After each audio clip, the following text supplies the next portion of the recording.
we see an image of one of the Mayan gods cutting open his earlobe, bizarrely, and he uses obsidian to do so, and he pours that blood into the chocolate. So we know for a fact that the Mayan were associating chocolate with blood and with sort of the gods as well. I'm already getting the smell of the chili. So I'm mixing now, having beautifully ground down the chilies on the matete, I'm now mixing a number of Mayan different chilies that have grown in the area into a sort of paste here, which is very, very similar to what's called achiote, which you still get in all Mayan cooking now, which is sort of a mixed paste of chilies and cinnamon and other stuff like that.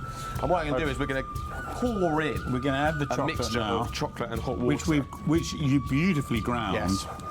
So how are you going to produce the foam? There were two main ways the Mayans would have produced the foam in chocolate. Way number one is using pots that look very, very, very like this, but rather than the spout going out like that, they come straight up. And we've got loads of these. Archaeologists found loads. And literally, we think they would just sort of blow on the end and it would foam up in the middle. Other way that maybe our viewers and listeners are more familiar with, that's sort of a lot more famous, partly due to those images in things like the Madrid Codex, that book from before, is they would pour the hot chocolate from a height into a lower cup, back the other way, and in doing so, it would sort of foam up. And there was another technique they used, and they still use today. We've got to remember that the first chocolatiers were undoubtedly women. I'm going to pour some more hot water in because it's gone a bit solid. It has gone very... And it's not very red either. No, I'm struggling with the colours that you're... Can I get a cappuccino, please? Yes, all right. Okay, you have to spin it. Yeah, and I mean, this tool is not precisely what they would have used. No, it's not. But and we're not really... Yeah, but I'm not sure that's exactly... Well, keep going. I can see a bit of foam. But you've got me a lemon squeezer to do it with. I mean, this is not...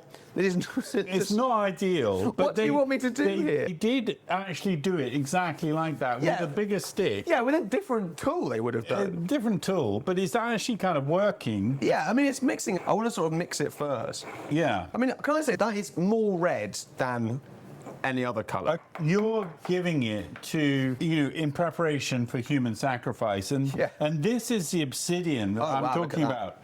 And this is... Do you want me to cut my earlobe open? Before I could become a Mayan king, I understand that I needed to capture somebody, and then I would sacrifice him by cutting his heart out with an obsidian knife while he was still alive. And that was the point at which I became a Mayan king. And therefore, this whole process, just... Ed can relax. I have no intention of cutting his heart out while he's still alive.